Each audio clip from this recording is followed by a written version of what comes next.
আসসালামু আলাইকুম। Hello, welcome back to my channel yummy blog. কাছের এবং দূরের দেশ এবং দেশের বাইরের আমার প্রিয় আপুরা ভাইয়ারা যে যেখান থেকে আমার ভিডিওটি দেখছেন তাদের সবাইকে অসংখ্য অসংখ্য ধন্যবাদ। এই যে আজকে দেখুন আমার ব্যালকনিতে কাঠগোলাপ ফুটেছে, কিন্তু মাশাআল্লাহ 3টা ফুল ফুটেছে এত সুন্দর করে, মনে হচ্ছে যেন আমরা তিনজনই একসাথে মানে ফুটে আছি এরকম। এদিকে আমার মেয়ে ভাত খাচ্ছে। আমরা যেহেতু খাওয়ার প্রিপারেশন নিয়েছিলাম, সে বলতেছে আম্মু ভাত খাবো, এই জন্য তাকে এই যে গুঁড়া দুধ দিয়ে ভাত মেখে দিয়েছি, সে কিন্তু মাশাআল্লাহ খাচ্ছে। এদিকে যেহেতু সকালবেলা আমরা মানে কিছু খাইনি, এই জন্য ভাবলাম যে ডিম ভেজে ভাত খাই।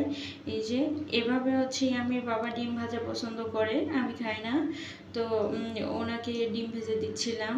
এই যে এইভাবে ঝুরি ঝুরি ডিম কে কে পছন্দ করেন অবশ্যই কমেন্ট করে জানাবেন। আমার হাজবেন্ড কিন্তু এইভাবে ডিম ভাজা খুব বেশি পছন্দ করে, তো তাকে আমি এই যে সকালের ব্রেকফাস্টটা দিয়ে দিচ্ছি ডিম ভাজা ভাত। তো আমি তো আর ওইভাবে আসলে ডিম খাই না, এই জন্য আর মানে দেওয়া হয় নাই। এদিকে আমি কাঁঠালের বিচি সেদ্ধ ভর্তা বানাবো বলে বসিয়ে দিয়েছি, আর এই কড়াইয়ে বসিয়ে দিয়েছি খাসির মাংস।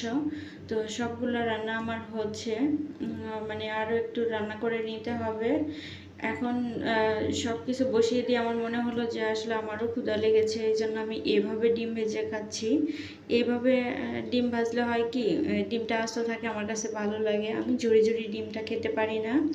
তো সব মিলে আমার ডিম কিন্তু ভাজা হয়ে গেছে, এখন আমি খেয়ে নেব। তো সব কিছু শেষে আমি আবার দেখা গেল যে দুপুরে রান্নার প্রিপারেশন নেব। এখানে আমি রসুন, পেঁয়াজ, কাঁচামরিচ, চেপা শুটকি সবগুলো উপকরণ একসাথে মানে হামানদিস্তায় সেজে নিয়েছি। আপনারা চাইলে পাটায় বেটে নিতে পারেন, ওই একই কথা, যে যেভাবে পারেন। আমার কাছে হামানদিস্তায় সহজ মনে হয়েছে। এখানে আমি পরিমাণ মতো হলুদ গুঁড়া দিয়ে দিলাম, তারপর হচ্ছে দিয়ে দিচ্ছি ধনিয়া গুঁড়া, এরপর শুকনো মরিচের গুঁড়ো, একটু ঝাল ঝাল হলে যেহেতু মজা লাগবে আমি শুকনো মরিচের গুঁড়োটা বাড়িয়ে দিয়েছি, পরিমাণ মতো লবণ দিয়ে সবগুলো উপকরণ আমি একটু ভেজে নেব। এখনও কিন্তু আমি এখানে তেল ব্যবহার করিনি, মানে মশলাটা আমি চাচ্ছি যে একটু পানিটা শুকিয়ে আসলে, একটু যখন কাঁচা ভাজা ঘ্রাণ আসবে তখন আমি দিয়ে দিব রান্নার রেগুলার তেল। এই যে এখন আমি রান্নার রেগুলার তেলটা দিয়ে সবগুলা মশলা আমি আবারও সুন্দর করে একটু কষিয়ে নেব। কষানোর বিষয়টা একটু সময় নিয়ে করতে হবে, মশলা কষানো হলে অটোমেটিক রান্না মানে মজা হয়ে যায়, আপনারা দেখবেন ট্রাই করে। তো এই যে আমার মশলা কিন্তু কষানো শেষ, উপর থেকে তেল ভেসে উঠেছে। এখানে আমি দিয়ে দিব পরিমাণ মতো আলু। বরবটি যেহেতু অনেক কম সময়ের মধ্যে সেদ্ধ হয়, এই জন্য আমি এখানে আলুটাই দিয়ে দিচ্ছি। আলুটা দিয়ে মশলার সাথে ভালোভাবে কষিয়ে নেব যেন একটু সেদ্ধ হয়ে আসে। মানে এই যে আরও একটু পানি দিয়ে আমি একটু সেদ্ধ সেদ্ধ করে নেব।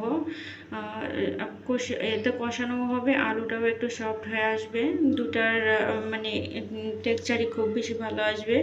এ পর্যায়ে যখন আলুটা একটু একটু সেদ্ধ হয়ে আসবে তখনই আমি দিয়ে দিব উপর থেকে আগে থেকে কেটে ধুয়ে রাখা বরবটি। এই যে বরবটি দিয়ে এখন উল্টে পাল্টে সুন্দর করে সমস্ত মশলার সাথে আলু বরবটি মিক্স করে একটু নেড়ে চেড়ে কষিয়ে নেব একটু একটু সেদ্ধ হয়ে আসার পর্যন্ত। এই যে আমি একটু ঢেকে মানে কষিয়ে নিয়েছিলাম, কষানো হয়ে গেছে। এখন দিয়ে দিব আমি গরম পানি। রান্নাতে অবশ্যই গরম পানিটা দেওয়ারই চেষ্টা করবেন, ঠান্ডা পানি দিলেও কোনো সমস্যা নেই। তো আমার এই যে এই পরিমাণ ঝোল দিয়ে দিয়েছি, এখন ঢাকা দিয়ে রান্না করে নেব কয়েক মিনিট পর ফিরে। এই যে আমার রান্না কিন্তু শেষ, সুন্দর মাখো মাখো একটা টেক্সচার চলে এসেছে, মাশাআল্লাহ। দেখতে যেরকম মানে সুন্দর লাগতেছে, খেতেও খুব টেস্টি ছিল। শুটকি দিয়ে এরকম একটা নিরামিষ রান্না আপনারা বাসায় অবশ্যই ট্রাই করবেন। আমার রান্না শেষ হওয়ার পর আমি একটা বাটিতে ঢেলে নিয়েছি, দেখুন কত সুন্দর হয়েছে। এভাবে কিন্তু খুব সহজেই দুর্দান্ত একটা রেসিপি আপনারা রান্না করতে পারেন। এরকম সবজি সবাই পছন্দ করে কম বেশি আমরা, আর যারা আমরা বাঙালি আছি এরা তো শুটকি প্রেমিক তো অবশ্যই। তো আমার ভিডিওটি কষ্ট করে দেখার জন্য সবাইকে অসংখ্য অসংখ্য ধন্যবাদ। সবাই খুব বেশি ভালো থাকবেন, সবার সুস্বাস্থ্য কামনায় ভিডিওটি আমি এখানেই শেষ করছি। আল্লাহ হাফেজ, আসসালামু আলাইকুম।